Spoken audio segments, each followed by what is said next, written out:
नमस्कार साथियों, IFMS 3.0 portal से नवीन कार्मिक की एम्प्लॉय आईडी जनरेट करने की प्रक्रिया मैं रामनिवास मेहरा आपको इस वीडियो में बताने वाला हूं। प्रक्रिया बताने से पहले साथियों मेरा आपसे छोटा सा निवेदन रहेगा कि यदि आप चैनल पर नए हैं तो चैनल को सब्सक्राइब करके घंटी वाले बेल आइकन को दबाकर ऑल पर भी प्रेस कीजिएगा। और यदि आप इस वीडियो को मेरे अन्य प्लेटफॉर्म पर देख रहे हैं तो चैनल को फॉलो करना ना भूलिएगा। तो चलिए साथियों जानते हैं IFMS 3.0 पोर्टल से नवीन कार्मिक की एम्प्लॉय आईडी जनरेट करने की प्रक्रिया। IFMS 3.0 पोर्टल से नवीन कार्मिक की एम्प्लॉय आईडी जनरेट करने के लिए आपको एसएसओ के माध्यम से लॉगिन कर लेना है। यदि आपको एसएसओ के माध्यम से लॉगिन करने में किसी भी प्रकार की समस्या आती है तो उससे जुड़ा वीडियो मैं आपकी सहायता हेतु चैनल पर पहले ही उपलब्ध करवा चुका हूं।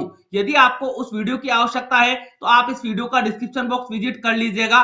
वहां मैंने आपकी सहायता हेतु उस वीडियो का लिंक उपलब्ध करवाया है, तो उस वीडियो की सहायता लेकर आप आसानी से एसएसओ को लॉगिन कर सकते हैं। उसके बाद वहां आपको IFMS 3.0 पोर्टल जो है उसका ऐप ढूंढ लेना है। जब आप ऐप पर क्लिक करेंगे तो कुछ टाइम प्रोसेस होगी और इस तरह का इंटरफेस आपके सामने आएगा। अब आपको यहाँ पर आना है, एसएस वर्क स्पेस नेम से आपको टैब मिलेगी, तो इस टैब पर आपको क्लिक कर लेना है। जैसे आप यहाँ पर क्लिक करेंगे इस तरह की इंफॉर्मेशन आपके सामने ओपन होकर आएगी। अब आपको यहाँ एचओ लिखा मिलेगा और आपके डीडीओ का नेम आपको यहाँ डिस्प्ले होगा। इसके नीचे आपको यहाँ एरो का निशान दिखाई देगा, तो आपको यहाँ पर क्लिक कर लेना है। जैसे आप यहाँ पर क्लिक करेंगे अब आपके सामने इस तरह से IFMS 3.0 पोर्टल ओपन होकर आ जाएगा।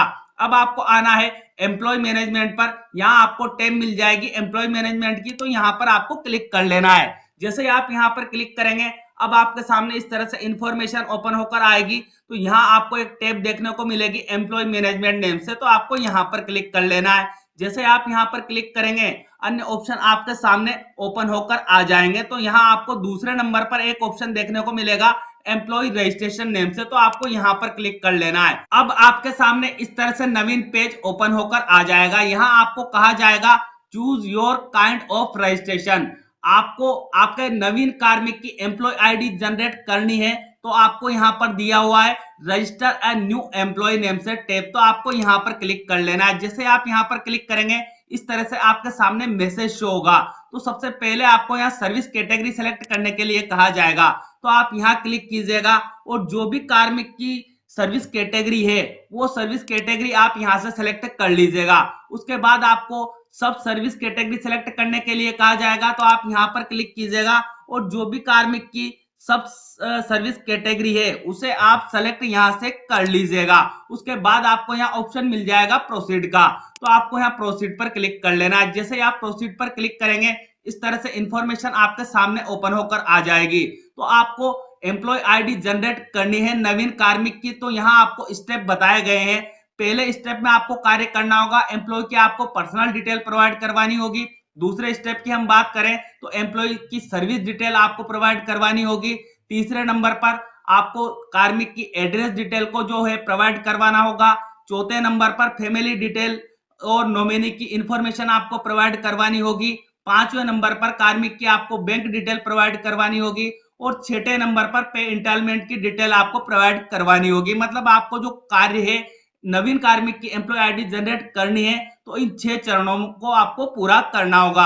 आप जैसे जैसे कार्य कंप्लीट करते जाएंगे आपको यहाँ कंप्लीट जब स्टेप दिखाई देंगे, तो यहाँ जो प्रोग्रेस है आपकी वो आपको कंप्लीट होती जाएगी। अब आपको यहाँ नीचे आना है। यहाँ सबसे पहले आपको कार्मिक का फोटो अपलोड करने के लिए कहा जाएगा, तो फोटो की मैक्सिमम साइज क्या रखनी है 500 KB। आपको जिस भी कार्मिक के आप एम्प्लॉय आईडी जनरेट कर रहे हैं उनके फोटो की साइज आपको 500 KB में कन्वर्ट करके सबसे पहले अपने सिस्टम में रख लेना है। उसके बाद आपको यहाँ पर क्लिक करना है अपडेट का जो आपको ऑप्शन मिल रहा है इस पर, तो जैसे आप यहाँ पर क्लिक करेंगे आपका सिस्टम आपको फाइल फोल्डर में ले जाएगा। तो जहां भी आपने आपके कार्मिक की पिक्चर को रख रखा है उसे आपको सेलेक्ट कर लेना है। फिर यहाँ आपको ओपन का ऑप्शन देखने को मिलेगा, तो आपको यहाँ पर क्लिक कर लेना है।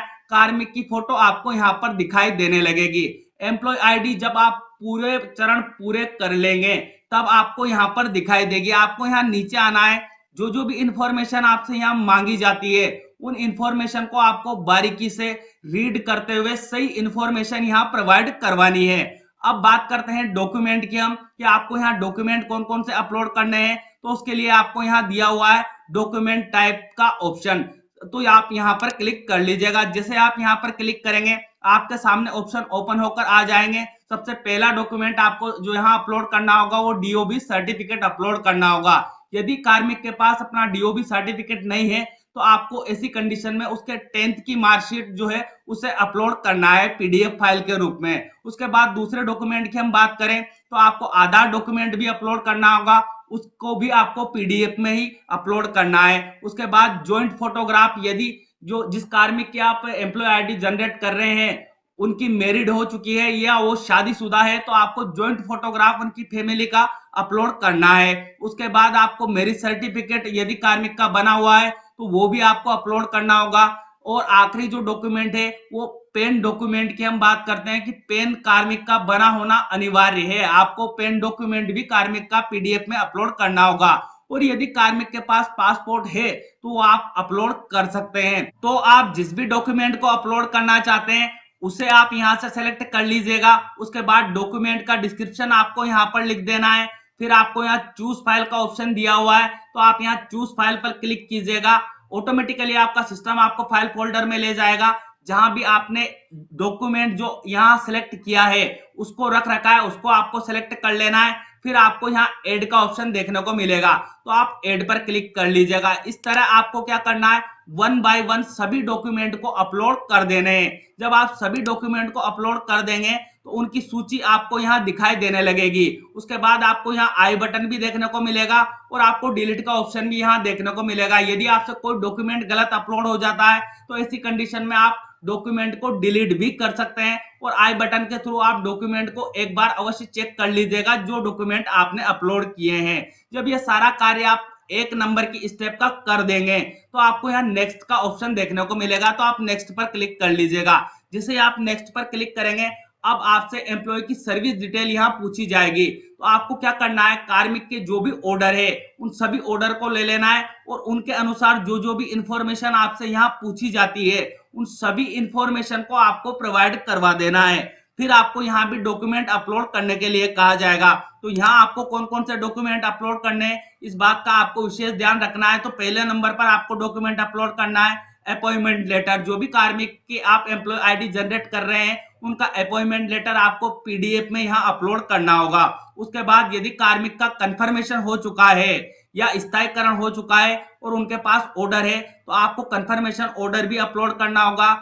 और अंतिम जो डॉक्यूमेंट है वो ज्वाइनिंग एप्लीकेशन, यदि कार्मिक का कंफर्मेशन नहीं हुआ है तो आप इसे ब्लैंक भी छोड़ सकते हैं। कंफर्मेशन ऑर्डर आप मत अपलोड कीजिएगा, आपको ज्वाइनिंग एप्लीकेशन अपलोड करना अनिवार्य है। तो आपको क्या करना है, वन बाय वन यहाँ डॉक्यूमेंट को इसी तरह आपको अपलोड करना होगा। तो आप यहाँ डॉक्यूमेंट सेलेक्ट कर लीजिएगा। उसके बाद आपको डॉक्यूमेंट का डिस्क्रिप्शन यहाँ लिख लेना है। फिर आपको क्या करना है, जो डॉक्यूमेंट आप अपलोड करना चाहते हैं उसकी पीडीएफ फाइल आपके सिस्टम में बनाकर आपको रखनी है। और यहाँ आपको ऑप्शन दिया हुआ है चूज फाइल का, तो आप यहाँ क्लिक कीजिएगा। यहाँ क्लिक करते ही आपका सिस्टम आपको फाइल फोल्डर में ले जाएगा, तो वहां से आप डॉक्यूमेंट को सिलेक्ट कर लीजिएगा। उसके बाद आप यहाँ ऐड का जो ऑप्शन आपको देखने को मिल रहा है ऐड डॉक्यूमेंट पर क्लिक कर लीजिएगा। जो भी डॉक्यूमेंट आप अपलोड करेंगे वो आपको यहाँ नीचे दिखाई देने लगेंगे। तो आपको क्या करना है, वन बाय वन जो आपसे यहाँ डॉक्यूमेंट अपलोड करने के लिए कहा जा रहा है उन सभी डॉक्यूमेंट को आपको अपलोड कर लेना है। वही आपको डॉक्यूमेंट के सामने आई बटन भी देखने को मिलेगा और डिलीट का ऑप्शन भी आपको देखने को मिलेगा। तो आई बटन के थ्रू आप जो डॉक्यूमेंट आपने अपलोड किए हैं उन्हें देख लीजिएगा, अच्छी से जांच लीजिएगा कि आपने सही डॉक्यूमेंट अपलोड किया है या नहीं किया है। और यदि आपसे गलत डॉक्यूमेंट अपलोड हो जाता है तो जो डिलीट का ऑप्शन आपको यहाँ देखने को मिलेगा उस डिलीट के ऑप्शन पर क्लिक करके आप डॉक्यूमेंट को डिलीट भी कर सकते हैं। उसके बाद आपको क्या करना है, यहाँ नेक्स्ट का ऑप्शन आपको देखने को मिलेगा, तो आप यहाँ नेक्स्ट के ऑप्शन पर क्लिक कर लीजिएगा। तो आपको अब यहाँ जो कार्मिक है उसके एड्रेस की डिटेल आपसे पूछी जाएगी। तो जो भी कार्मिक का एड्रेस है वो आप यहाँ से सेलेक्ट करते हुए सारा एड्रेस आपको प्रोवाइड करवा देना है। उसके बाद फिर से आपको यहाँ नेक्स्ट का ऑप्शन देखने को मिलेगा, तो आप नेक्स्ट के ऑप्शन पर क्लिक कर लीजिएगा। अब आपको कार्मिक की family and nomination detail provide करवाने के लिए यहाँ कहा जाएगा। तो आपको क्या करना है, कार्मिक के फैमिली मेंबर की इंफॉर्मेशन यहाँ पर ऐड करनी है। और जब सारी इंफॉर्मेशन आप यहाँ ऐड कर देंगे तो आपको यहाँ एक ऐड का ऑप्शन देखने को मिलेगा, तो आपको यहाँ ऐड पर क्लिक कर लेना है। और आपको ध्यान रखना है कि कार्मिक के एक से अधिक फैमिली मेंबर है, तो ऐसी कंडीशन में आपको क्या करना है, 1 बाय 1 सभी फैमिली मेंबर को यहाँ पर उनकी इंफॉर्मेशन प्रोवाइड करवाते हुए ऐड के बटन पर क्लिक करते जाना है। जैसे ही आप ऐड के बटन पर क्लिक करते जाएंगे, आपको फैमिली मेंबर की सूची यहाँ पर डिस्प्ले होने लगेगी। आपको फैमिली मेंबर की सूची भी चेक कर लेनी है। यदि इसमें किसी प्रकार की गलती आपको लगती है तो आपको यहाँ डिलीट का ऑप्शन भी अवेलेबल करवाया जाएगा, तो आप यहाँ से किसी भी फैमिली मेंबर को डिलीट भी कर सकते हैं। अब बढ़ते हैं हम नॉमिनी डिटेल की ओर। तो यहाँ आपको सबसे पहले स्कीम को सिलेक्ट करने के लिए कहा जाएगा, तो आप यहाँ पर क्लिक कीजिएगा और यहाँ से सबसे पहले कार्मिक के कौन से स्कीम लागू होती है वो स्कीम यहाँ से सेलेक्ट कर लीजिएगा। उसके बाद आपको नॉमिनी सेलेक्ट करने के लिए कहा जाएगा, तो आप यहाँ पर क्लिक कीजिएगा। जैसे आप यहाँ पर क्लिक करेंगे, जितने भी मेंबर को आप यहाँ पर ऐड करेंगे उनके नेम आपको यहाँ डिस्प्ले होंगे। तो आपको जिसको भी नॉमिनी बनाना है उसको आपको यहाँ से सेलेक्ट कर लेना है। जिस मेंबर को आप सेलेक्ट करेंगे उनका रिलेशन संबंधित कार्मिक से क्या है वो आपको सेलेक्ट करने के लिए यहाँ कहा जाएगा, तो आप यहाँ रिलेशन सेलेक्ट कर लीजिएगा। उसके बाद आपको यहाँ परसेंटेज शेयर कार्मिक कितना देना चाहते हैं, जिसको भी वो नॉमिनी बना रहा है वो परसेंटेज आपको यहाँ एंटर कर लेना है। जैसे मैं एक एग्जांपल बता देता हूँ कि मान लो कि मैं 100% संबंधित कार्मिक के नॉमिनी को यहाँ देना चाहता हूं, तो इस तरह से आप यहाँ 100 ऐड कर लीजिएगा। जब आप सारी इंफॉर्मेशन को यहाँ पर फुलफिल कर देंगे तो आपको यहाँ ऐड का ऑप्शन देखने को मिलेगा, तो आप यहाँ ऐड पर क्लिक कर लीजिएगा। इस तरह कार्मिक की फैमिली डिटेल और नॉमिनी डिटेल आप ऐड कर लीजिएगा। फिर आपको यहाँ नेक्स्ट का ऑप्शन देखने को मिलेगा, तो आप नेक्स्ट पर क्लिक कर लीजिएगा। जैसे आप नेक्स्ट पर क्लिक करेंगे, अब आपके सामने इस तरह से इंफॉर्मेशन ओपन होकर आएगी, तो आपसे यहाँ कार्मिक की बैंक डिटेल की इंफॉर्मेशन प्रोवाइड करवाने के लिए कहा जाएगा। तो आपको क्या करना है, कार्मिक से कैंसिल चेक लेकर रखना है और उसी के अनुसार जो भी कार्मिक की बैंक डिटेल है वो आप यहाँ प्रोवाइड करवा दीजिएगा। उसके बाद आपको यहाँ चूज फाइल का ऑप्शन देखने को मिलेगा, तो आप यहाँ पर क्लिक कीजिएगा। जैसे आप यहाँ पर क्लिक करेंगे ऑटोमेटिकली आपका सिस्टम आपको फाइल फोल्डर में ले जाएगा। वहां से आपको उस कैंसिल चेक के फोटो को यहाँ पर अपलोड कर देना है। फिर आपको यहाँ ऐड का ऑप्शन मिलेगा, तो आप ऐड पर क्लिक कर लीजिएगा। जैसे आप ऐड पर क्लिक करेंगे ऑटोमेटिकली जो भी इंफॉर्मेशन आप यहाँ प्रोवाइड करवाएंगे वो आपको यहाँ दिखाई देने लगेगी, तो आपको उसे फाइनल सेव कर देना है। फिर आपको यहाँ ऑप्शन मिल जाएगा नेक्स्ट का, तो फिर आपको नेक्स्ट पर क्लिक कर लेना है। अब आपसे यहाँ कार्मिक की पे इंस्टॉलमेंट डिटेल पूछी जाएगी, तो आपको क्या करना है, यहाँ जो भी इंफॉर्मेशन आपसे पूछी जाती है उन इंफॉर्मेशन को प्रोवाइड करवा देना है। उसके बाद आपको यहाँ चेक बॉक्स देखने को मिलेगा, तो आपको यहाँ चेक बॉक्स पर क्लिक कर लेना है। जैसे आप चेक बॉक्स पर क्लिक करेंगे आपके लिए यहाँ सबमिट का बटन एक्टिव कर दिया जाएगा, तो आपको यहाँ सबमिट पर क्लिक कर लेना है। कुछ टाइम प्रोसेस होगी और कार्मिक की एम्प्लॉय आईडी जनरेट हो जाएगी और आपको यहाँ कंप्लीट द स्टेप में यहाँ 100% लिखा मिलेगा। इस तरह साथियों आपको IFMS 3.0 पोर्टल से नवीन कार्मिक की एम्प्लॉय आईडी जनरेट करनी है। उम्मीद करता हूं प्रक्रिया आपके लिए हेल्पफुल रहेगी, और यदि प्रक्रिया आपको हेल्पफुल लगी हो तो आप वीडियो को लाइक अवश्य कीजिएगा और इस वीडियो को हमारे सभी साथियों तक पहुंचाने का कष्ट कीजिएगा, ताकि आपकी तरह हमारे अन्य साथियों का कार्य भी आसान हो जाए। और आपको मुझसे किसी भी प्रकार की तकनीकी सहायता चाहिए तो कमेंट बॉक्स में कमेंट कीजिएगा, मैं आपको समस्याओं का समाधान प्रोवाइड करवाने का प्रयास करूंगा। मिलते हैं साथियों इसी तरह के इंपॉर्टेंट टॉपिक के साथ, तब तक के लिए जय हिंद जय भारत।